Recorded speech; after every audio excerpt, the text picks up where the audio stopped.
tous. Merci de votre présence à ce premier webinaire organisé par Fleck Group. Je vais tout d'abord me présenter. Émilie Le Goff, je travaille au service marketing depuis une dizaine d'années dans le domaine du génie climatique. Et précédemment, j'ai eu une autre expérience dans le domaine du B2C, dans les instruments d'écriture. Aujourd'hui, le webinaire sera consacré aux solutions rayonnantes et réversibles que sont les plafonds, les panneaux et les îlots. On passera une partie, on va dire 3/4 d'heure ensemble avec la présence de Nicolas Nenoncel qui nous fera le plaisir de nous exposer ces différentes solutions. Et il nous présentera en fin de cette présentation un cas concret sur un hôpital. Et ensuite, on finira par une série de questions-réponses. Sachez que vous avez la possibilité, notamment dans le chat, de poser des questions et nous y répondrons à la fin de cette présentation. Pour ceux qui le souhaitent, nous déborderons un peu si les questions sont un peu plus longues. Je laisse la parole à Nicolas. Merci Émilie. Bonjour à tous. Comme Émilie vous l'a précisé, c'est aujourd'hui notre premier webinaire, sans doute pas le dernier. On vous remercie de votre indulgence sur les peut-être couacs qu'il pourrait y avoir. En tout cas, merci de votre présence. Et donc aujourd'hui, le thème du webinaire est les solutions rayonnantes et réversibles, aussi appelées plafonds, chauffants, rafraîchissants, que nous allons essayer de détailler aujourd'hui. Avant donc le programme, une petite introduction pour vous présenter un petit peu qui nous sommes, quelques rappels techniques, par exemple sur les échanges de chaleur, entre autres, et puis le principe de fonctionnement de ces solutions. Ensuite, nous pourrons voir les différentes mises en application au sujet de différentes, donc ce qu'on appelle les îlots, les plafonds ou les panneaux, ainsi que leurs avantages et leurs inconvénients. Et nous terminons, comme l'a dit Émilie, par un cas pratique et une période de libre questions et de réponses. Alors, vous nous connaissez déjà tous, mais vous connaissez peut-être pas les chiffres. Hein. Fleck Group France, c'est aujourd'hui un chiffre d'affaires qui tourne autour donc, des 30 millions d'euros. C'est 63 personnes réparties sur 7 agences sur toute la France métropolitaine. Donc vous avez certainement une agence à proximité de chez vous qui pourra éventuellement vous renseigner. Et puis donc c'est également un service après-vente composé de 13 personnes qui sont là donc pour également vous assister en cours de projet ou après projet. Nos domaines d'activité sont le tertiaire au sens large, au sens très large, ça veut dire les data centers, par exemple, ça veut dire bien sûr les ensembles de bureaux, les piscines également, donc là c'est les piscines dans le tertiaire, mais enfin c'est quasiment de l'industrie, les hôtels, c'est également donc l'éducation, collège, lycée, des commerces, mais des applications un peu plus techniques, comme par exemple les locaux salles blanches, ou bloc opératoire également, locaux dits type hygiène. Aujourd'hui, puisqu'on parle de plafond chauffant rafraîchissant, nous allons nous adresser plus particulièrement au bureau, par exemple, principalement au bureau, mais également les salles de fête, les écoles, les hôpitaux. En tout cas, on ne va pas aller dans la piscine, ni dans le data center. Voilà, maintenant que cette petite mise en présentation, petite introduction est réalisée, on va parler un petit peu du principe général de fonctionnement de ces solutions et en voyant dans un premier temps quelques rappels sur les échanges thermiques. Un échange thermique se produit entre deux masses, de volume, de matière, de températures différentes, et ce par trois moyens qui sont la conduction, donc le contact direct entre ces deux matières, la convection, cette fois-ci qui met en œuvre souvent un fluide, souvent de l'air ou de l'eau, entre ces deux surfaces de température différentes, et ce fluide va servir de caloporteur. Et le troisième moyen étant donc le rayonnement thermique, sous forme principalement d'infrarouge. Petit rappel également sur ce qui est le confort thermique des usagers, de vous, de nous, de vos clients potentiellement. Le confort thermique, lui, il est influencé par différents facteurs, des facteurs internes, des facteurs externes. Dans les facteurs externes, on va trouver la température des parois qui nous entourent, on va trouver la température de l'air, bien entendu, on va trouver la vitesse de l'air qui peut être également un facteur, l'humidité, le métabolisme de chacun qui peut être différent, différent des personnes, différent des moments en fonction de l'activité physique par exemple, et puis l'habillement. Les facteurs plutôt liés aux échanges thermiques, ça va être justement si on fait des efforts physiques, ça peut être l'évaporation, la sudation, ça peut être la convection que notre corps à 37-38 degrés, ça dépend, va mettre en jeu. Ça va être le rayonnement, ça va être dans une moindre mesure ce qu'on ingère en termes d'alimentation ou même également de conduction, de contact qu'on a direct avec notre environnement. Dans notre cas, dans le cas qui nous intéresse aujourd'hui de plafond chauffant rafraîchissant, nous allons négliger les facteurs de mouvement d'air, nous allons négliger les facteurs d'habillement, nous allons négliger les facteurs d'hygrométrie et de métabolisme pour se focaliser donc plutôt sur les températures de surface qui nous entourent, entre autres.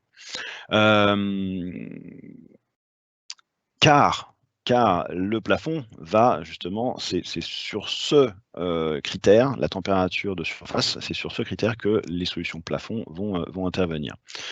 Et par le biais de la température ressentie. La température ressentie, on va la définir comme étant une moyenne, dans notre cas à nous, c'est-à-dire sans déplacement d'air, est une moyenne entre la température de l'air et la température rayonnée. La température rayonnée étant elle-même une moyenne pondérée sur les surfaces, pondérée de la somme des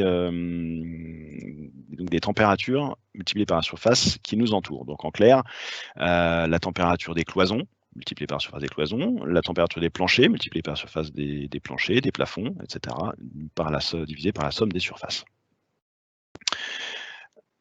Ça nous donne, ceci va nous donner, dans l'exemple que vous avez sous les yeux, par exemple, avec de l'air à 19 degrés et des températures plancher, cloison à 20 degrés, un plafond chauffant qui va avoir une surface de l'ordre de 40, une température ressentie de l'ordre de 23. Et donc, c'est ce qui nous intéresse, c'est d'avoir une température ressentie supérieure à la température effective de l'air.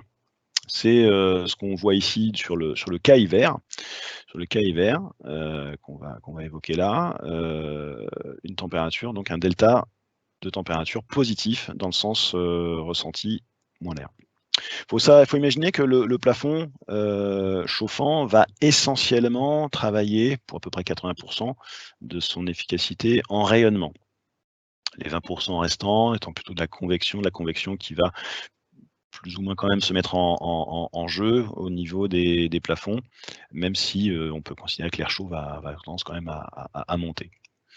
Donc 80% de rayonnement, ça, donc principalement d'infrarouge, on est sur un fonctionnement qui est proche finalement d'un luminaire. C'est pour ça qu'on parle également d'un cône de rayonnement. Un cône de rayonnement comme un luminaire, donc qui va avoir des caractéristiques, par exemple, de proximité différentes en fonction de la proximité à l'éloignement. Donc, l'efficacité du plafond chauffant va s'atténuer en fonction avec l'éloignement, mais en revanche, la surface traitée va également augmenter avec l'éloignement, avec ce phénomène de cône que vous voyez ici représenté. Donc l'implantation en mode hiver va être également très importante au niveau de ces panneaux, et il va falloir idéalement positionner les panneaux rayonnants plutôt du côté des zones les plus déperditives, en l'occurrence. On regarde maintenant un cas été, donc avec un plafond qui soit rafraîchissant. Nous aurions par exemple une température de l'air à 26 degrés, des températures de plancher, de cloison dans un régime établi qui serait également de 26 degrés, un plafond, une température de 20, et une température ressentie qui, elle, vous voyez le calcul mathématique, qui serait, elle, de 24 degrés. et donc un bénéfice sur ce plan-là. En été, c'est au contraire du cas hiver, ce n'est pas le rayonnement qui domine au niveau des échanges, c'est la convection. Vous allez avoir une température froide au plafond qui va refroidir localement l'air, qui va un peu plus frais que la température ambiante retomber un petit peu plus loin. On va avoir un phénomène de convection qui va se mettre en œuvre, un mouvement d'air, mais un mouvement d'air sur des vitesses qui sont faibles et qui sont imperceptibles, qui ne vont pas déranger en fait l'utilisateur. C'est pour ça, je vous disais un petit peu en préambule tout à l'heure, que nous allions négliger les vitesses d'air dans notre approche. Donc ce phénomène de convection qui intervient à peu près pour 80% donc de l'efficacité du plafond. Et donc, si nous faisons un petit peu la synthèse de ce fonctionnement, l'efficacité des plafonds actifs, chauffants ou réversibles, va dépendre de plusieurs facteurs. Va dépendre des températures d'eau qui circulent dans ces plafonds, et on va voir un petit peu comment plus tard. L'efficacité va également dépendre de la température ambiante, va également dépendre du troisième grand facteur, qui est la surface de plafond. Et j'ajouterai également quand même la hauteur également à laquelle le plafond est installé. Voyons maintenant de quoi sont constitués ces plafonds. Alors c'est, dans la très grande majorité, on parle de plafonds chauffants rafraîchissants avec des plafonds métalliques, même si à la marge il existe d'autres systèmes. Donc des plafonds métalliques qui sont donc constitués de bacs, de tôles métalliques, idéalement d'une épaisseur suffisante pour pouvoir supporter mécaniquement donc le poids qui est rajouté, donc une épaisseur minimum de 7 dixièmes, pour constituer donc des panneaux autoportants. On va voir un petit peu selon le mode de pose, ça un petit peu plus tard. Donc ce sont des panneaux que l'on peut faire sur mesure, avec certaines contraintes dimensionnelles, entre autres, qui sont liées purement en fait à la méthode de production des industriels, par exemple les plieuses, qui souvent ont une longueur maximale de 3 mètres. Donc on définit des dimensions maximales qui sont de l'ordre de 3 mètres par 1 mètre 20. C'est également ce qui est facilement réalisable en termes derrière de manutention en général sur les chantiers. Au-delà, ça de toute façon deviendrait très très complexe. On peut également définir la couleur du panneau, alors qui dans 99% des cas est blanc, mais on peut imaginer aussi d'avoir des panneaux de n'importe quelle couleur, jaune, rouge, vert, noir. Ça arrive de temps en temps qu'on nous demande des panneaux, des plafonds noirs. C'est tout à fait faisable. Tout à fait faisable également le type de perforation. En règle générale, et surtout quand on fait des bureaux, on nous demande d'avoir également un aspect acoustique sur les plafonds et donc des panneaux perforés. Les panneaux, le type de perforation, chaque type de perforation va avoir un aspect différent, que vous voyez ici représenté, va également avoir des caractéristiques acoustiques différentes. D'une manière générale, vous pouvez imaginer que plus il y a de perforation et meilleure l'absorption acoustique est réalisée. C'est pas tout à fait exact, mais en tout cas, dans les grandes lignes, c'est un petit peu le principe. En revanche, au niveau esthétique, en général, plus les perforations sont petites et plus c'est joli. En tout cas, on caractérise le type de perforation par deux chiffres, deux critères, qui sont d'une part le diamètre des perforations et également le pourcentage de section libre, c'est-à-dire le pourcentage de surface de trou, pourcentage de trou par rapport à la surface totale du panneau. Donc une perforation de 0,7-4% ou une perforation de 1,5-22%, voilà, donneront des caractéristiques un petit peu différentes. On peut également, sur certaines applications, et notamment des applications hygiène, avoir des panneaux lisses, entièrement lisses, donc sans réelles caractéristiques d'absorption acoustique, mais par contre, un panneau lisse permettant d'être nettoyé facilement et donc pour les applications hygiène, c'est tout l'intérêt. Enfin, vous le voyez en bas à droite, une possibilité esthétique d'avoir une perforation sur les panneaux ce qu'on appelle une perforation avec bord arrêté, c'est-à-dire une perforation qui s'arrête à chaque découpe ou à chaque bord à peu près 1 centimètre pour un aspect vraiment purement esthétique, mais ça en général ça rend plutôt bien. Toujours sur le panneau, il faut imaginer qu'un plafond métallique ou même un plafond métallique activé n'empêche pas d'incorporer des équipements. Des équipements classiques du type luminaire, détecteur incendie, diffuseur, sprinkler éventuellement, diffuseur d'air, etc., bouche de reprise. Tout ça, ce sont des choses qui sont incorporables, y compris dans du plafond activé, avec certaines contraintes, mais c'est faisable. L'activation, justement, ce qui va rendre le plafond chauffant ou rafraîchissant, elle est constituée de tubes dans lesquels on va faire circuler de l'eau, de l'eau classique, hein, de l'eau non glycolée, de l'eau chaude, de l'eau froide, dans ces tubes, donc cintrés en différents nombres, différentes passes au fond du bac métallique. Et sur ces tubes cuivre, on va venir reposer des ailettes aluminium qui vont, elles, aider à transmettre la puissance, chaude ou froide, vers le panneau, vers le bac métallique. Et c'est en fait toute la surface du panneau qui devient alors la surface émettrice. Donc c'est ce que vous voyez ici avec les petites flèches rouges, notamment sur votre gauche, les ailettes en noir ici et les tubes donc sur l'autre dimension.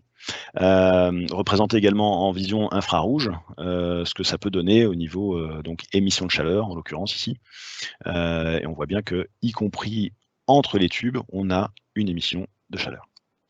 Pour moduler la puissance, du coup, on peut jouer sur le nombre de tubes, le nombre de cintrages au niveau du bac métallique. On peut jouer également sur la longueur des tubes au niveau des panneaux. Ces tubes en cuivre au fond des bacs acier en général, de base vont avoir une section circulaire sur une surface plane, donc une surface de contact qui va être minime. C'est pour ça que nous proposons des tubes écrasés. Des tubes écrasés qui vont avoir une surface plane plus importante et donc derrière un meilleur contact au niveau du bac métallique. Meilleur contact, meilleur échange, meilleure performance derrière du plafond. Donc voilà, ce sont des tubes qui sont passés sous presse, qui ont donné un certain profil et donc pour améliorer le contact. Vous voyez également en bas à droite une vue détaillée d'une connexion d'un tube.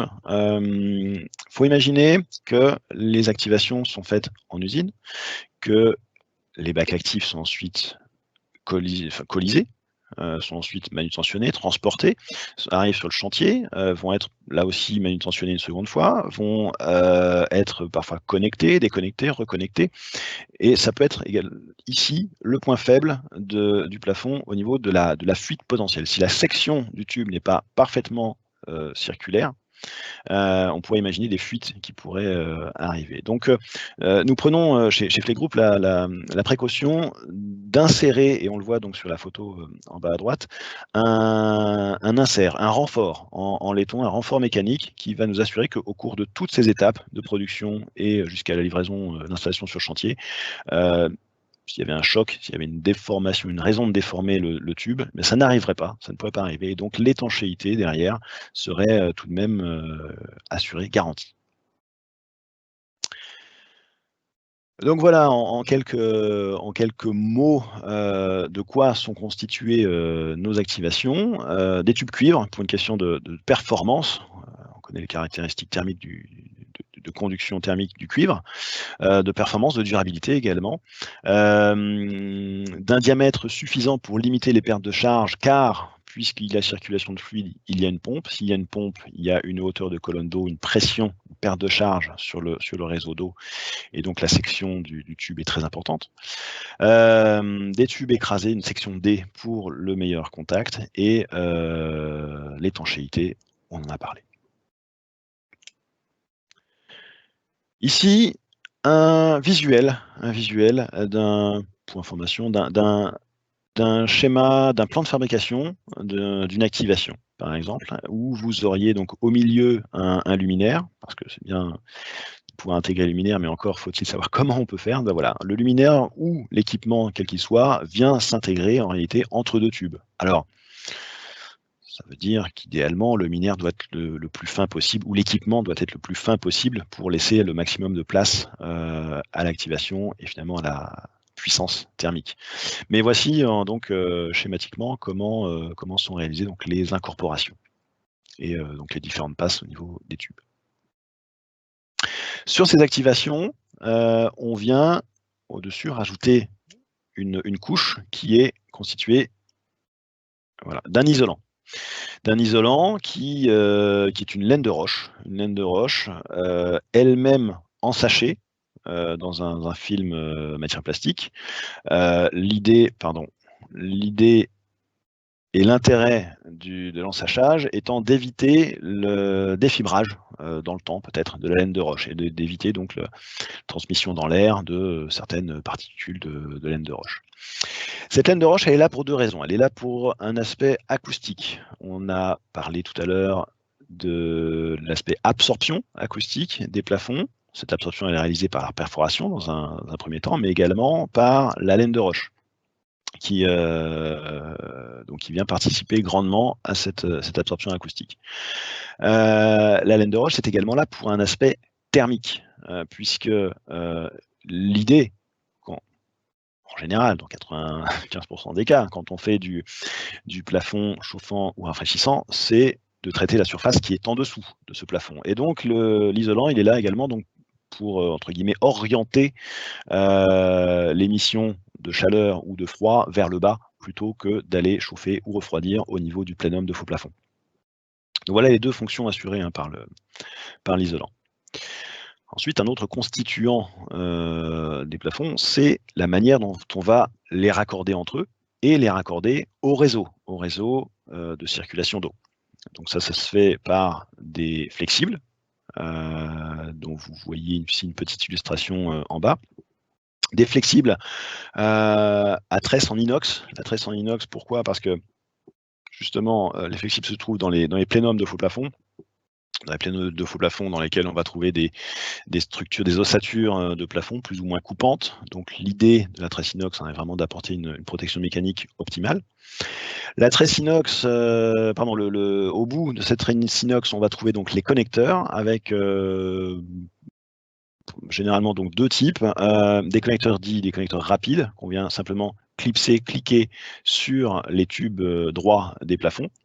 C'est ce que vous voyez ici plutôt en haut. C'est des bacs, ça se fait des connexions qui sont donc très rapides à connecter, très parfaites aussi au niveau de l'étanchéité, et qui peuvent être retirées également par une petite manipulation assez simple, mais pourtant qui garantit quand même l'étanchéité. Ou bien, deuxième possibilité, des raccords filetés, mâle, femelle, en général sur les flexibles des parties femelles, et puis une partie mâle sur les collecteurs ou bien les vannes de régulation.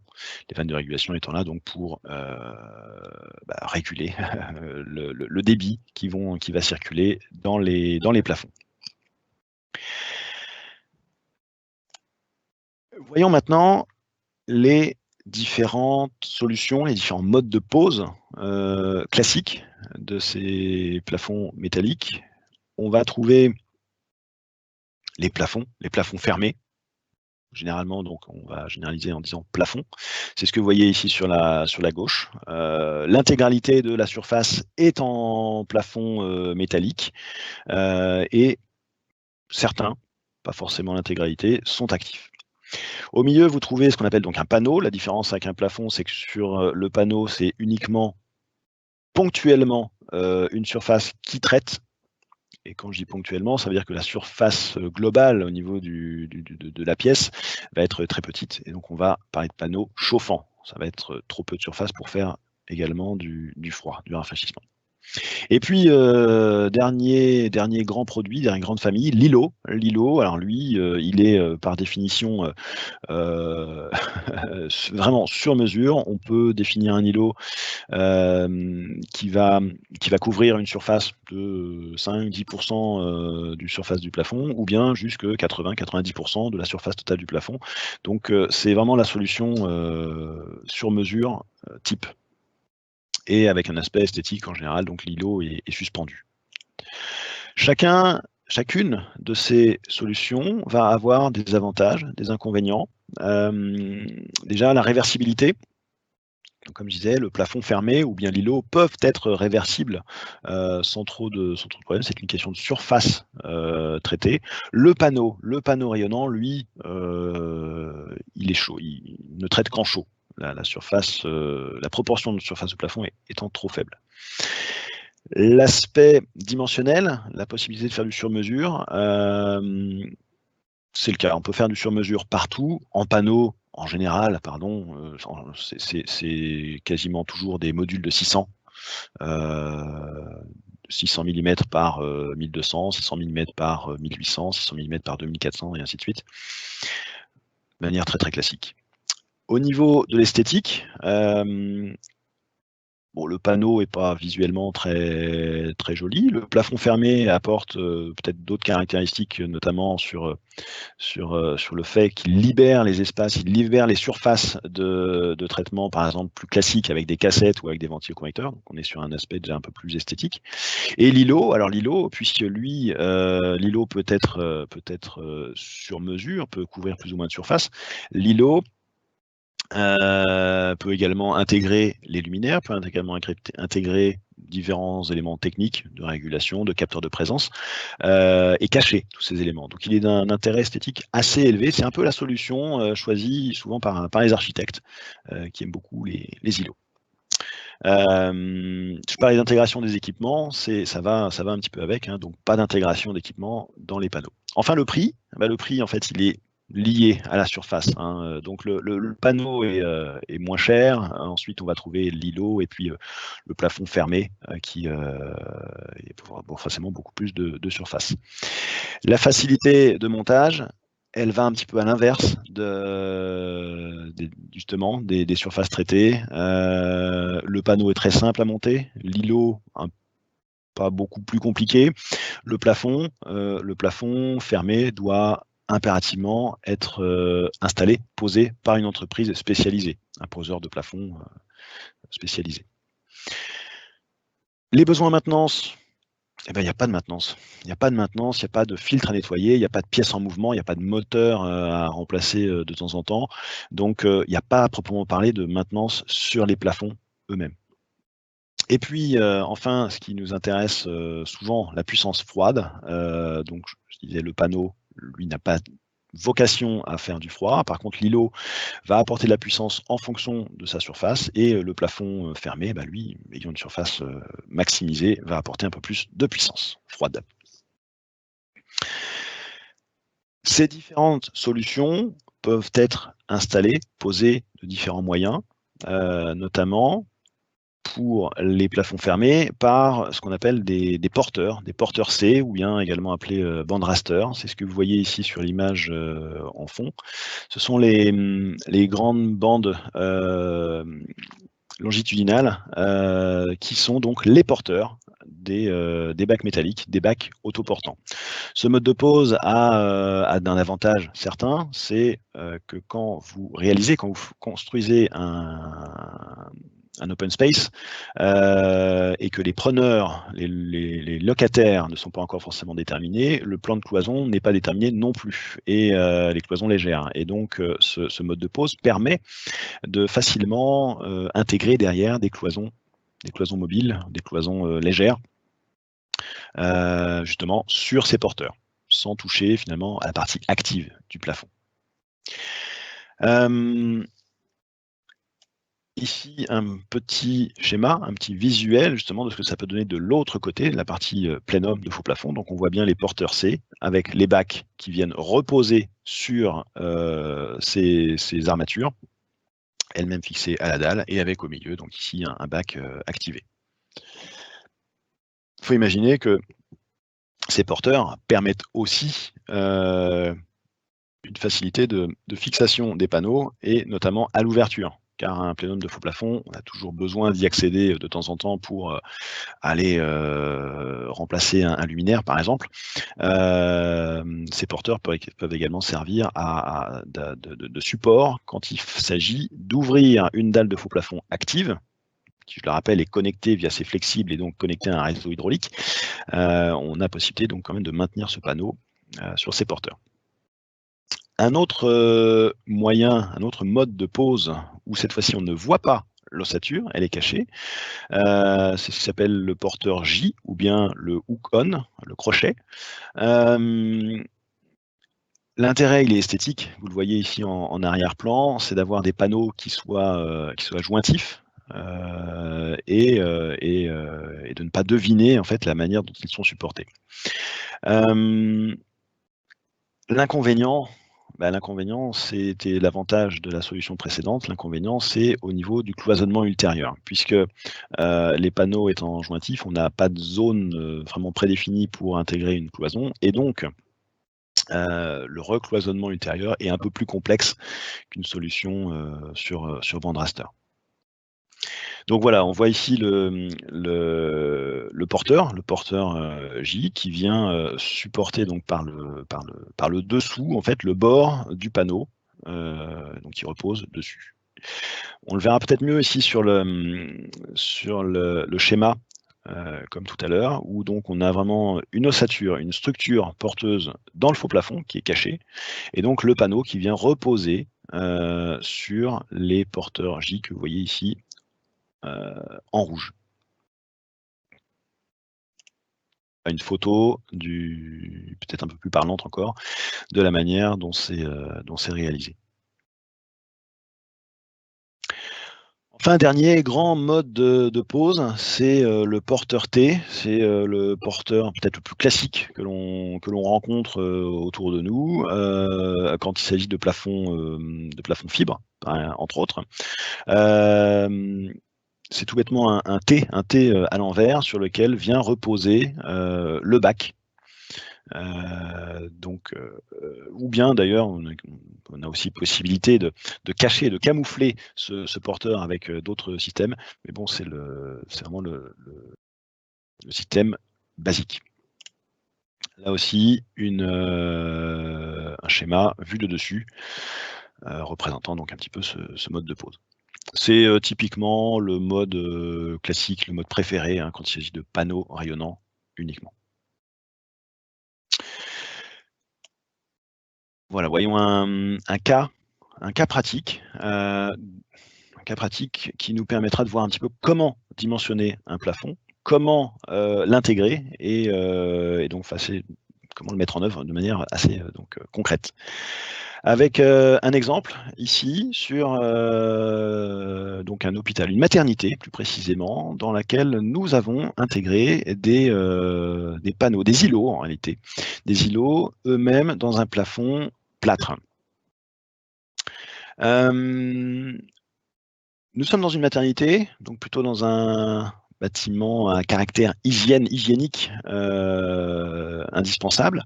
Donc nous avons réalisé ici des panneaux, des îlots lisses, pour une question donc de nettoyage. L'absorption acoustique, elle est traitée par le reste des surfaces, en fait, par les cloisons, par les sols souples, etc. La surface de ces îlots a été déterminée finalement par le bilan thermique, qui a donné, pièce par pièce, les besoins en chaud, en froid, et donc directement, indirectement, les surfaces nécessaires. Connaissant donc ce bilan thermique, nous en avons déterminé les dimensions idéales des îlots et donc les caractéristiques que vous voyez ici dans nos fiches techniques. On peut y lire les dimensions de l'îlot, ici 2 mètres par 1 mètre. On peut y lire les différents régimes d'eau considérés, en chaud et en froid. Je vais faire une petite parenthèse justement sur les régimes d'eau froide utilisés. On utilise des régimes d'eau qui sont relativement élevés en été pour une eau froide, et souvent des régimes d'eau assez basses quand il s'agit de chaleur. Donc ici par exemple on est sur un régime 15-18, le régime classique, et sur un régime d'eau 40-35 en hiver. Ce qui est important ici, et le plus important en fait étant le régime d'eau été. L'idée étant d'éviter la condensation. Le problème qu'on pourrait rencontrer avec une température d'eau trop froide, c'est la création de condensation au niveau des plafonds. Condensation, puis gouttelettes, puis éventuellement donc chute de gouttelettes, une pluie dans les locaux traités, ce qui est absolument à éviter, pour bien sûr, pour une question de confort et de corrosion potentielle sur les plafonds. Donc l'idée est de s'éloigner du point de rosée avec un régime d'eau suffisamment élevé. Et le régime 15-18 est celui qui s'applique dans énormément de cas. Le régime d'eau chaude, lui, pas trop élevé pour éviter peut-être un petit peu d'inconfort avec un rayonnement trop important au niveau de la tête quand on serait à proximité. Par ailleurs, les plafonds réversibles ne font pas exception à d'autres solutions type ventiloconvecteur cassette, c'est-à-dire que il est dans 99% des cas plus facile de traiter en mode hiver, en chaleur, qu'en mode été. Et donc, le dimensionnement se fait plutôt sur le mode froid que sur le mode chaud. D'où des températures en hiver qui peuvent être un peu plus basses. Donc, vous trouvez dans nos fiches techniques un rappel justement des conditions de sélection sur l'eau, sur la température de l'eau et sur la température ambiante. Vous trouvez également le nombre de rangs. Et également les longueurs des tubes. J'en ai parlé tout à l'heure, ce qui permet de moduler dans une certaine mesure la puissance apportée. On va trouver bien sûr le résultat, la puissance unitaire par bac en chaud ou en froid. Et puis des éléments sur l'eau, et notamment en termes de perte de charge et derrière, du coup, de puissance à apporter au niveau de la pompe de circulation. Puis enfin, quand même un aspect pratique sur le poids des panneaux, des bacs qu'il va falloir supporter. Donc dans notre exemple, toujours de maternité, le bilan thermique nous avait donné des besoins froids de l'ordre de 550 watts et chauds de 400 watts par chambre. Et nous en avions donc déterminé qu'il fallait y mettre 2 îlots, 2 bacs métalliques de 1 mètre par 2 pour traiter correctement dans cette pièce. Alors on parle quand même d'un cas assez particulier, une chambre malade dans un hôpital. On pourrait parler, mais je fais une petite parenthèse dans ce cas pratique, plus généralement aussi de bureau. Et vous voyez ici la première démarche, l'analyse par rapport au bilan thermique est la même. On va déterminer derrière une surface active par rapport à une surface totale, et ensuite implanter. Donc ici, vous le voyez sur le plan, implanter physiquement donc les panneaux qui seront actifs, des panneaux qui ne le seront pas. Ces panneaux donc sont connectés les uns aux autres via des principes de raccordement que vous voyez ici par exemple sur la gauche, qui font appel aux flexibles dont on a également parlé. Donc ici sur la gauche, des îlots qui sont mis bout à bout avec une façade du bâtiment, et puis les réseaux qui circulent généralement donc dans les circulations que vous voyez de l'autre côté, et donc on peut atteindre le panneau côté façade en passant par les panneaux intermédiaires.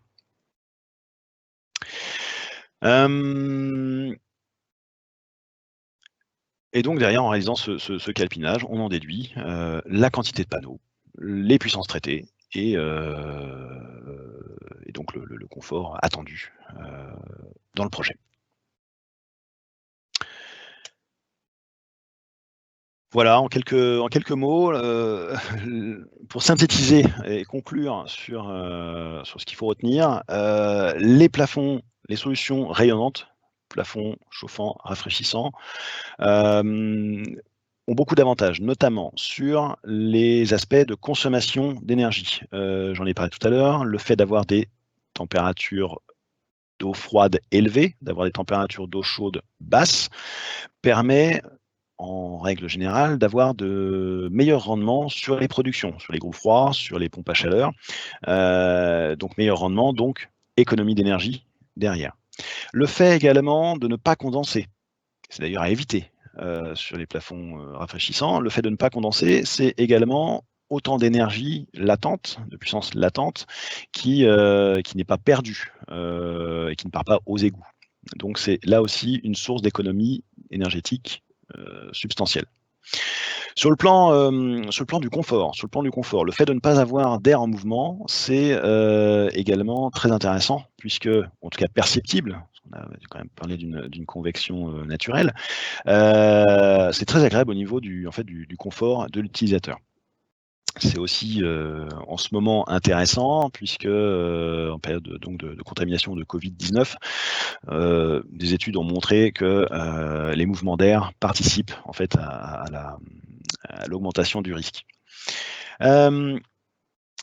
Les solutions donc plafond ont également des aspects, des intérêts au niveau esthétique, puisque notamment sous sa forme d'îlot, on peut lui donner à peu près la forme qu'on veut, lui donner à peu près la couleur qu'on veut, y intégrer des équipements, cacher les éléments, les aspects techniques, et c'est souvent intéressant.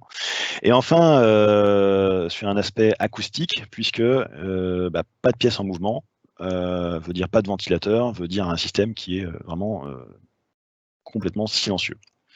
Plus une participation donc à l'absorption acoustique des surfaces. Donc beaucoup d'avantages, quelques inconvénients tout de même, et notamment le fait que nous avons des puissances limitées. Nous apportons des plafonds rafraîchissants, entre autres, vont toujours apporter moins de puissance que des solutions concurrentes type ventiloconvecteur, type cassette. Et donc c'est une des limites des solutions rayonnantes. L'autre aspect, il tient également donc en mode froid à la condensation, puisque y compris avec un régime d'eau 15-18, il faut imaginer que en été, par une période d'orage, vous pourriez avoir une hygrométrie très très élevée d'air extérieur et donc qui rentrerait dans le bâtiment, et que cette température de 15 degrés soit un peu trop basse, et qu'on puisse commencer à avoir un petit peu de point de rosée. Donc il est nécessaire quand même d'intégrer des garde-fous au niveau des boucles de régulation. Alors ces garde-fous sont quand même assez simples à mettre en œuvre. C'est des sondes de condensation sur les réseaux directement, qui vont déceler la première gouttelette de condensation et derrière donner un ordre qui peut être soit un arrêt pur et simple de la circulation, donc des pompes de circulation d'eau, et on arrête du coup, en cas d'orage, de faire circuler l'eau froide, donc on s'écarte du risque de condensation. Ça peut être également une autre consigne d'augmentation de température sur la boucle d'eau, et de passer d'un régime 15-18 à un régime 16-19, 17-20, et donc de s'éloigner du risque de condensation. En tout cas, c'est un point qu'il ne faut pas négliger au niveau de la conception du système. Voilà les deux principaux inconvénients que l'on peut trouver. Voilà, donc j'ai essayé de vous brosser en 44 minutes les généralités donc concernant les solutions plafond rayonnants réversibles. Si vous avez des manques, s'il y a des manques à cette présentation, et il y en a certainement, si vous avez des questions, n'hésitez pas, je suis là pour vous répondre, et nous allons maintenant aborder peut-être cette phase de questions. Merci beaucoup Nicolas pour cette présentation.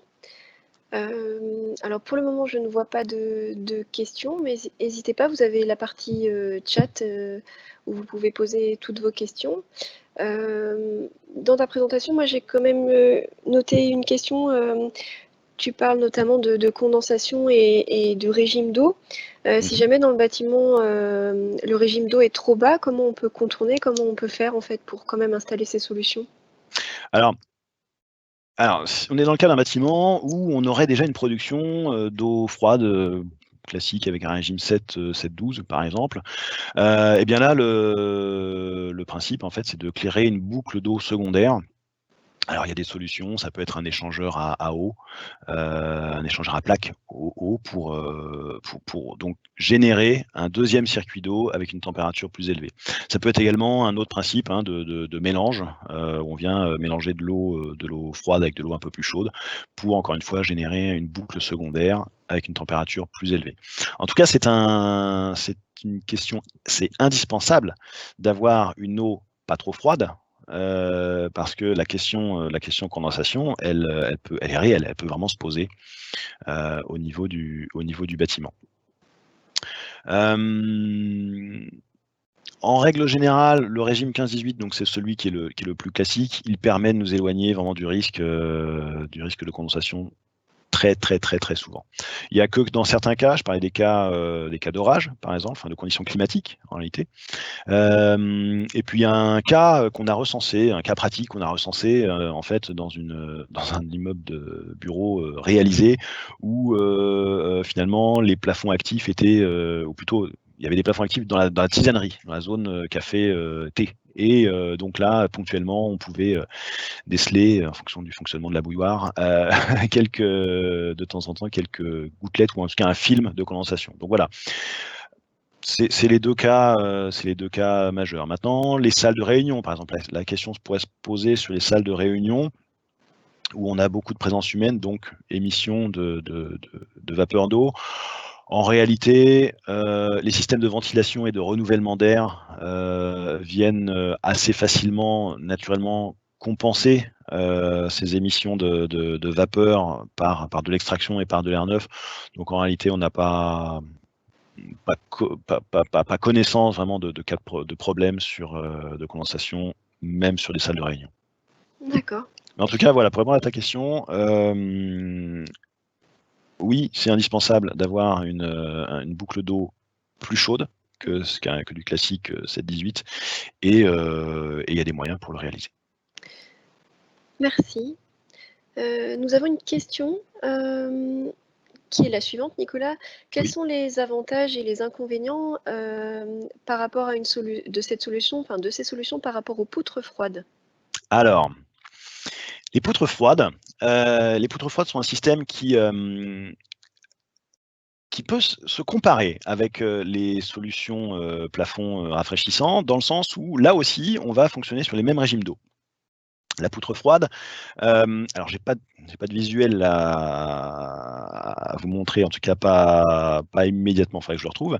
Le principe de la poutre froide, c'est en fait, une poutre froide, c'est un diffuseur. On vient diffuser de l'air hygiénique, issu de la centrale de traitement d'air, dans un diffuseur un peu spécial qui va donc diffuser cet air, mais également induire de l'air ambiant par un système d'effet Venturi. Il va aspirer de l'air ambiant et donc au final souffler plus d'air que ce qu'on apporte par la centrale de traitement d'air. Imaginons que vous apportez 80 mètres cubes d'air par la centrale de traitement d'air à une certaine température. Par un effet d'induction, on va arriver à brasser peut-être autour des 250, 280, 300 mètres cubes heure dans la pièce. Et ça, c'est très intéressant, puisque cet air brassé, cet air aspiré, induit par la poutre, on va le faire circuler dans une batterie à eau, donc un ensemble cuivre-aluminium dans lequel circule, pareil, de l'eau froide. Pour la même raison que pour le plafond, et éviter la condensation, on fonctionne sur des régimes d'eau similaires, donc le classique 15-18. Alors la poutre froide a l'avantage par rapport au plafond rafraîchissant, c'est que à surface donnée, la puissance apportée est plus importante.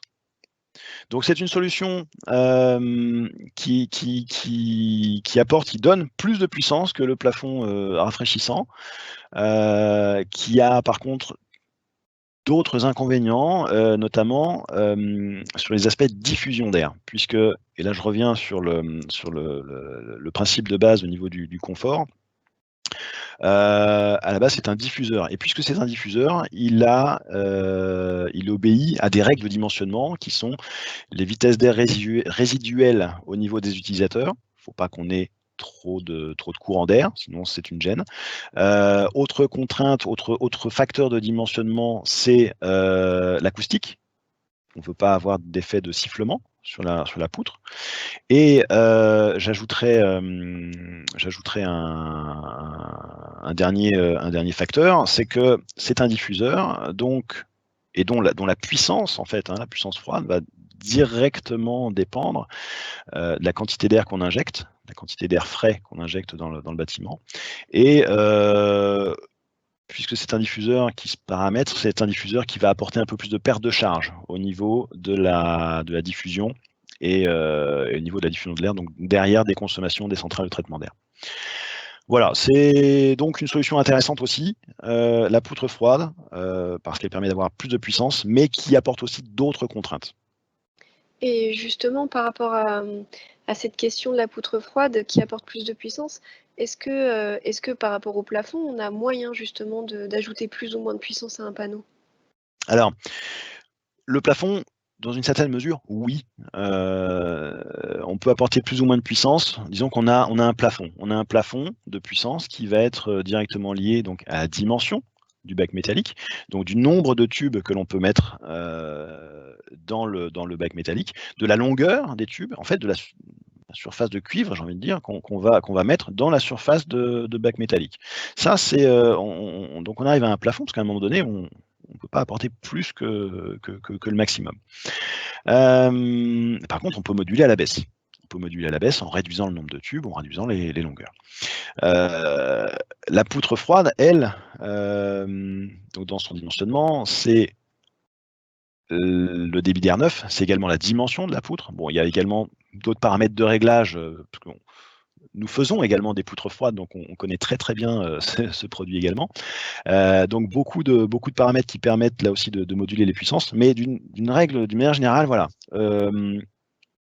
En termes de puissance, le plafond rafraîchissant apporte moins de puissance, peut apporter moins de puissance que la poutre froide, qui elle-même peut apporter moins de puissance qu'une cassette ou qu'un ventilo-convecteur, qui eux font appel vraiment à des phénomènes de convection forcée.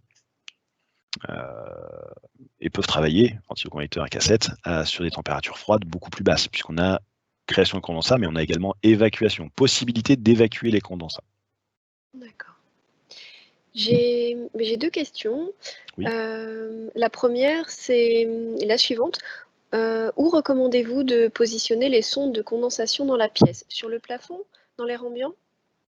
Alors, non, les sondes de condensation sont principalement apposées au niveau en fait, le mieux, c'est dans les circulations, en réalité. C'est là où vous avez l'air le plus froid, pardon, l'eau la plus froide, puisqu'elle n'est pas encore rentrée dans le panneau. Donc c'est vraiment la jonction entre le réseau, on va dire, le réseau et le panneau, donc est même plus facile à mettre dans la circulation. Donc ça, c'est une bonne place, en considérant que le niveau d'hygrométrie est le même dans le bureau, je parle de bureau, que dans la circulation, et c'est bien souvent le cas. Après, je parlais tout à l'heure d'une tisanerie ou d'une salle de réunion. C'est intéressant également de mettre une sonde de condensation dans les tisaneries et dans les salles de réunion, parce qu'on est quand même sur des surfaces, sur des zones qui sont potentiellement plus chargées en humidité. Donc là, à ce moment-là, la sonde de condensation, il faut la mettre sur ponctuellement. Chaque panneau ne va pas avoir une sonde, mais vous pouvez prévoir une sonde par pièce de ce type. Et à ce moment-là, elle se met directement sur le tube, sur un tube froid, le premier panneau, par exemple. C'est-à-dire que vous avez une eau qui arrive à 15 degrés, et bien c'est sur ce premier panneau que vous mettez votre sonde, et ce premier tube que vous mettez cette sonde de condensation. D'accord. Merci. J'ai encore une autre question. Quels sont les modes de régulation des panneaux? Est-il possible de fonctionner à débit variable? Alors, Les modes de régulation, donc c'est vrai que je l'ai pas abordé dans cette présentation. La régulation se fait par modulation du débit. Alors, cette modulation du débit peut se faire soit en tout ou rien, soit en débit variable. Il n'y a pas de règle. Il n'y a pas de règle, sauf une quand même. C'est-à-dire que vous pouvez très bien autoriser, avec une vanne tout ou rien, la circulation d'eau en fonction d'une sonde de température dans le local.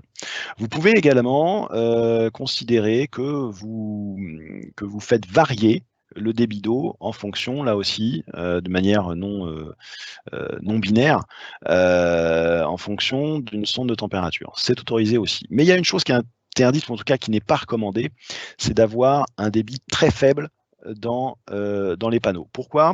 Parce que comme un radiateur, comme un ventiloconvecteur, comme une poutre, comme toutes les autres solutions d'ailleurs de traitement, vous avez des particules, des boues qui sont présentes naturellement dans les réseaux et qui peuvent se déposer au fond des batteries, quand on parle d'un gainable, au fond d'une poutre, ou bien dans les réseaux, dans les tubes de cuivre cintré des plafonds. Et si le débit d'eau est trop faible, ces boues peuvent venir petit à petit colmater le tube, d'où des problèmes derrière de traitement de puissance. Donc il y a un débit minimum quand même à respecter sur la circulation d'eau au niveau des plafonds.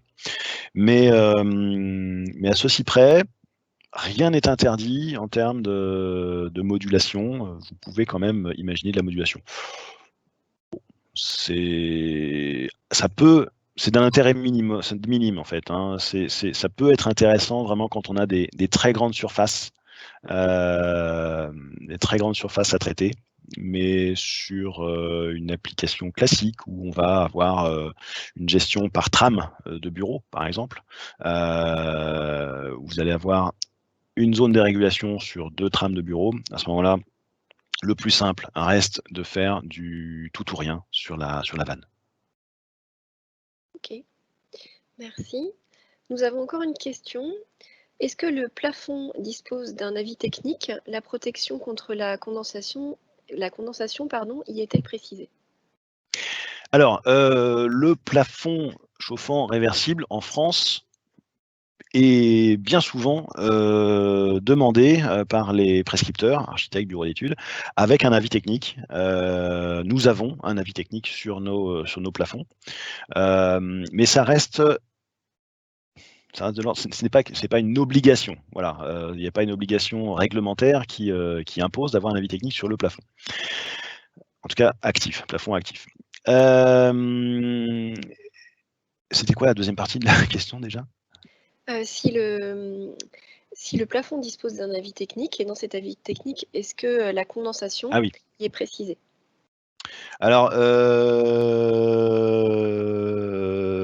il me semble bien, je l'ai plus tout à fait, je le connais plus tout à fait par cœur, notre avis technique, mais il me semble bien que dans les avis techniques, il y a des préconisations effectivement Oui. sur la façon de traiter le risque de condensation. Et donc, ce que je vous disais tout à l'heure, soit en arrêtant la circulation d'eau, soit en s'éloignant du point de rosée. Oui.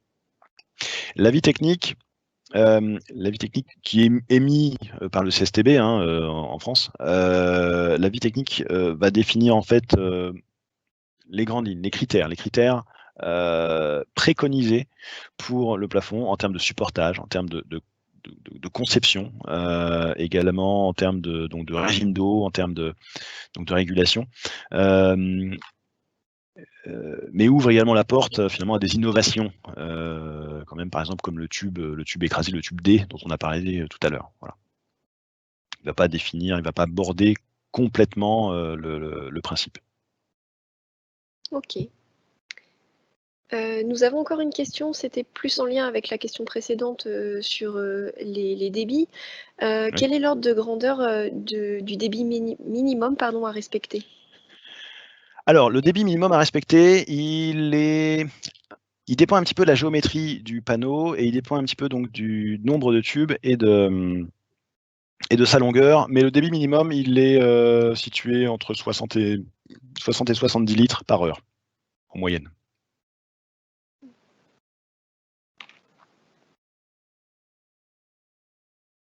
Ce débit minimum, je le précise, je parlais tout à l'heure de dépôt des boues dans les tubes qui peut générer un risque.